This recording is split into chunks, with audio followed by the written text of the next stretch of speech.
Mr. Crumbly is entitled to a new trial for a number of reasons, the least of which is the concealed proffer agreements. They had no interest in transparency, and their interest was self-preservation. James Crumbly was prejudiced because he was unable to effectively cross-examine the witnesses as to their bias and motive. He was unable to fully prepare his case. I don't want to leave the court with the impression that there was an effort to hide evidence or gain an unfair advantage. I understand and appreciate the knee-jerk reaction that occurs when it's learned that a proffer agreement wasn't disclosed in discovery. My reaction is not a knee-jerk reaction. It's a reaction that is born out of the Constitution, out of defendant's right to due process and to present a defense and to cross-examine the witnesses against him.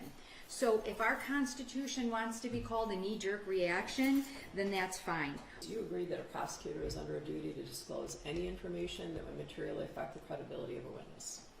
Yes, Judge. Brady If obligations, I had of course. $1 for every time I said credibility is always at issue, I could retire right now. It was intentional.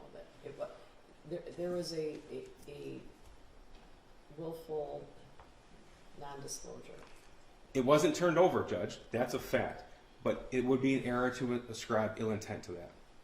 So because the violation is intentional here and willful, it is deserving of the harshest sanction. But Mr. Crumbly isn't seeking the harshest sanction, Your Honor. He is seeking the one and only sanction that can right the wrong, that can make him whole, and that is a new trial, Your Honor. There just weren't very many factual disputes in the trial.